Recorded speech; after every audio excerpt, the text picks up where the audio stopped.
नमस्कार मित्रों, स्वागत है आपका एक बार फिर से हमारे चैनल जेबी डिवोशनल में। पिछले एपिसोड में हम देख रहे थे कि किस प्रकार से देवी संज्ञा शनि देव से भाग रही थी कि वो उनको दंड ना दे पाए और पहुंच जाती हैं ऐसे स्थान पे जहां पे एक महर्षि तपस्या कर रहे होते हैं और तपस्या में विलीन होते हैं।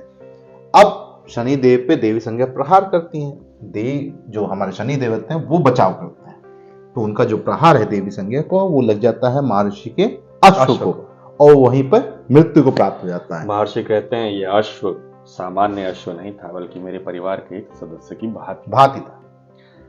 तो देवी कहती है एक अश्व ही तो था, इतना कौन सा टेंशन लेने वाला। शनिदेव उनसे बारंबार कहते हैं कि ठीक है देवी संज्ञा, आपसे गलती हो गई तो क्षमा मांग लीजिए।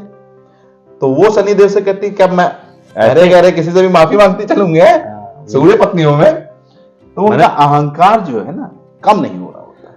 महर्षि उनको श्राप देते हैं कि हे देवी संज्ञा, अब जिस प्रकार से आपने एक पशु को मारा है, अब आपको एक पशु बनकर मेरे यहाँ मेरे साथ में जीवन यापन करना पड़ेगा, या यूं कह लें कि एक पशु की योनि में, देव होकर के एक पशु की योनि में आपको जीवन श्राप दे दिया है अश्व बनने का, और वो अश्व में परिवर्तित भी हो गई हैं। लेकिन शनिदेव के कहने पर उनका एक तोड़ निकाल दिया है कि हाँ, सूर्य देव जब आएंगे, आपके पति जब आएंगे और आपको इसी स्थिति में वो अपनाने को सज्ज होंगे तो आप इस श्राप से मुक्त हो पाएंगे। अच्छा, दूसरी ओर एक और प्रकरण चल रहा है हमारे भगवान श्री गणेश का।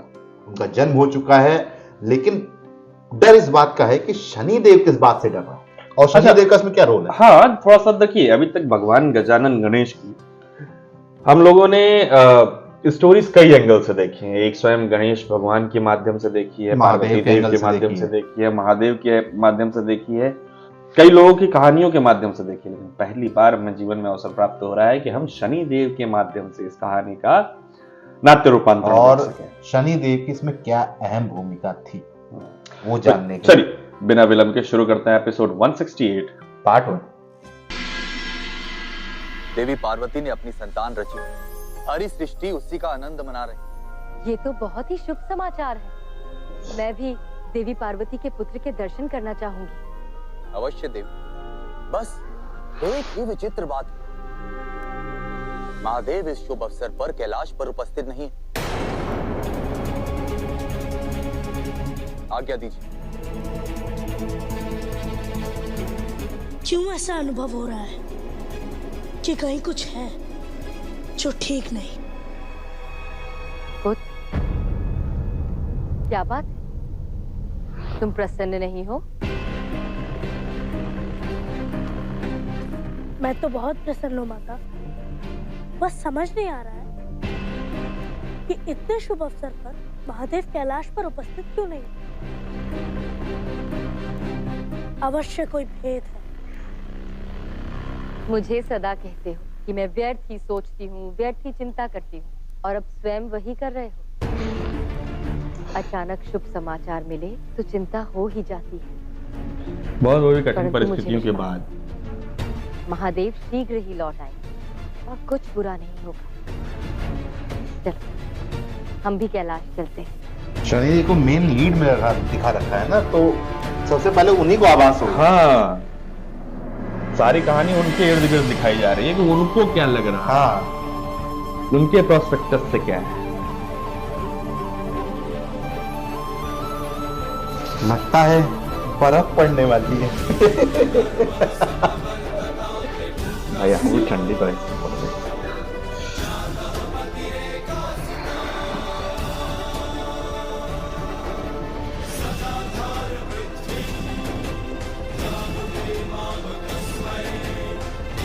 देवी संज्ञा घोड़ी बन गई।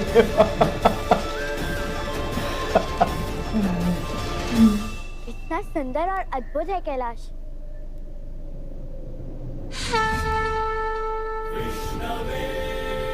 नमः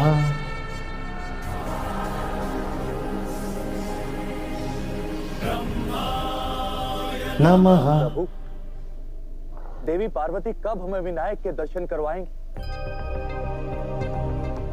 अब प्रतीक्षा नहीं होती प्रभु। और महादेव कब आएंगे?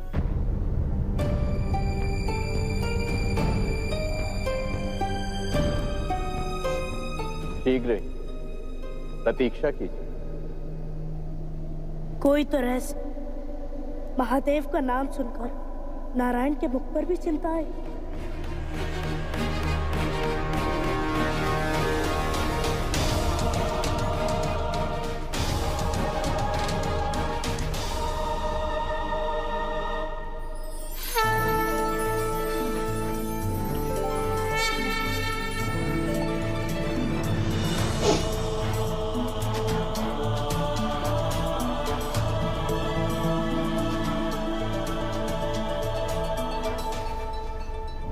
माँ पार्वती हैं।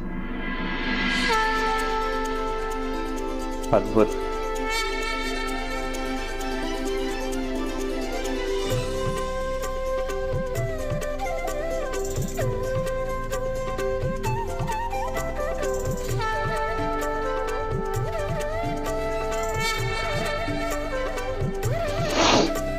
जय माता।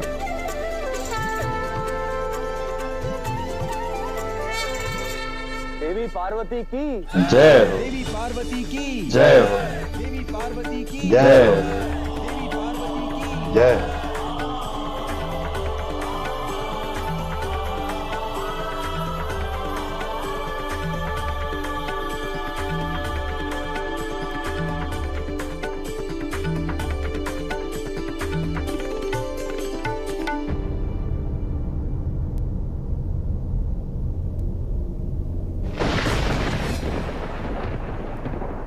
अंतर ध्यान है। कैलाश में सभी अतिथियों का स्वागत है। आप सबके मुख बिना शब्दों के बधाई दे रहे हैं जो मुझे स्वीकार है।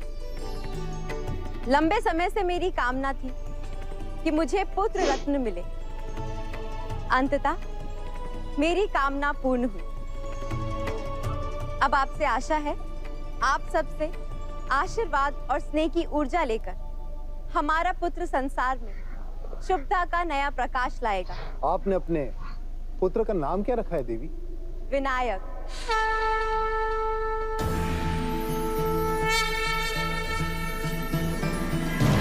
भगवान गणेश।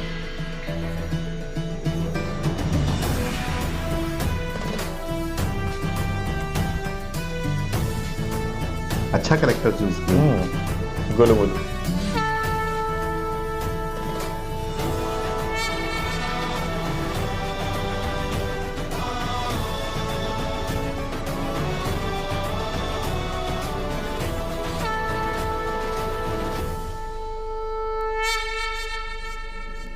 धन्य हुई।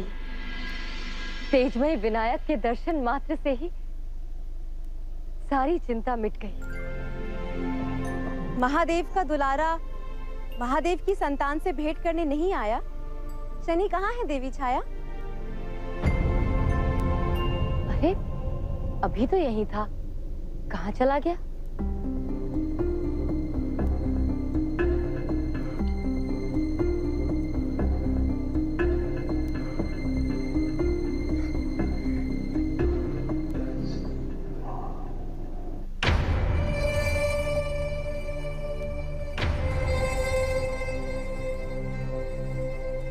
शनि,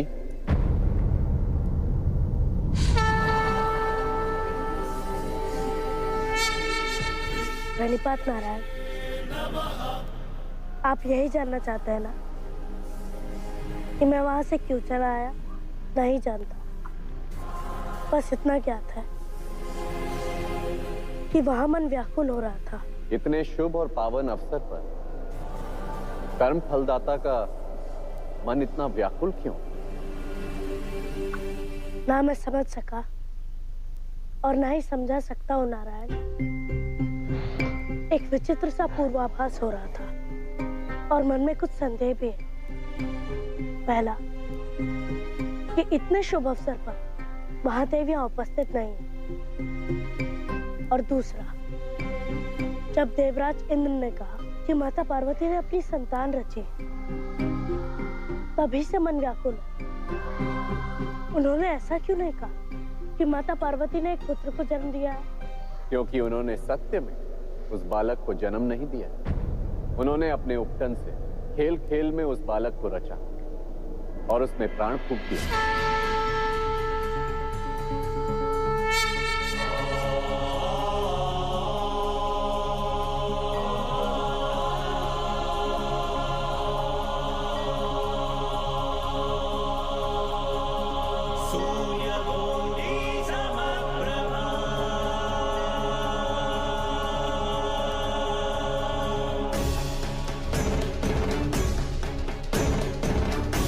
भी एक अद्भुत प्रकरण था। बहुत अद्भुत था भाई ये।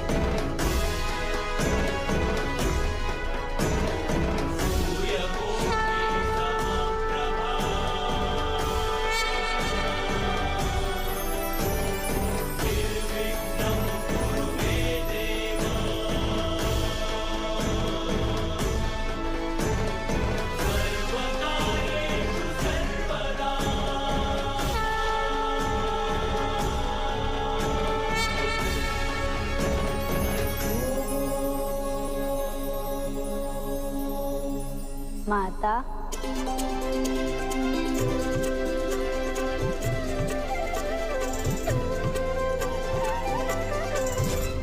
अर्थात महादेव को ज्ञात नहीं, अर्थात मेरा पूर्वाभास ठीक है। कोई बड़ा अनर्थ होने वाला है। मुझे ज्ञात है शनि।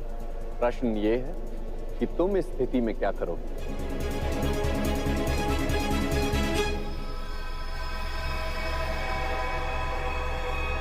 अपना कर्म करो और कर्म फल दो, और कर्म फल दो, और कर्म फल दो, और कर्म। ये रोल है शनिदेव का इसमें।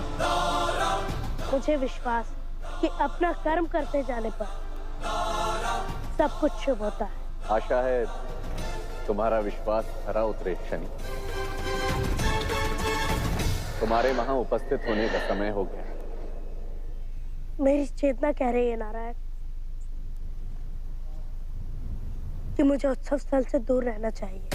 देवराज इंद्र की जो भूमिका है वो मुझे समझ में कभी कभी नहीं आती, क्योंकि कई बार तो वो किसी के पैदा होने पे बहुत खुश हो जाते हैं और कई बार पैदा होने पे बहुत दुखी हो जाते हैं।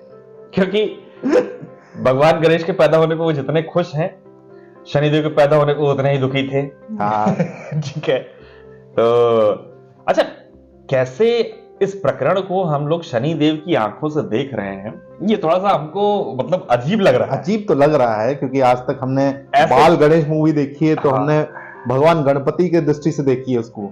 महादेव की कुछ मूवियां देखी हैं या महादेव की कुछ सीरीज देखी हैं, तो उसमें भी वैसा कुछ प्रकरण हमको देखने को मिला है। लेकिन शनिदेव की दृष्टि से फर्स्ट टाइम देख रहे हैं कि शनिदेव का इसमें क्या रोल है।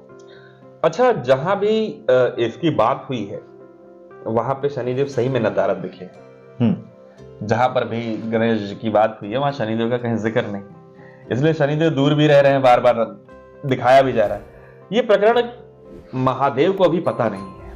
हमको पता है कि आगे की स्टोरी क्या है या आगे क्या, कई बार देखा। हाँ, कई बार देखा हुआ है, कथाओं में सुना हुआ है। तो अच्छा, एक और चीज है कि हमारे इतिहास में ऐसे ऐसे प्रकरण है ना, इतने दिव्य प्रकरण है कि बहुत ही हर्ष सुनते होता है और देखने के बाद मन इतना प्रसन्न हो जाता है कि ऐसे ऐसे बार-बार देखने को हमारे मिले। इतिहास में हुए हैं कि जिनको जीवन भर आदमी भूलता नहीं। हाँ, मतलब उनसे हर एक मूवमेंट से कुछ ना कुछ। एक माता ने, जगत जननी ने केवल उपटन मात्र से एक पुत्र को जन्म दिया और उसमें प्राण प्रतिष्ठा कर दूं। चलिए, फिलहाल आगे अभी महादेव के आने के बाद क्या कुछ होगा ये तो हमको पता है, लेकिन यहाँ शनि की दृष्टिकोण से क्या होगा वो हमारा देखना शेष है। तो चलिए फिलहाल ये एपिसोड ही करते हैं यही समाप्त। शीघ्र ही मिलेंगे नए के साथ। तब तक के लिए राधे राधे।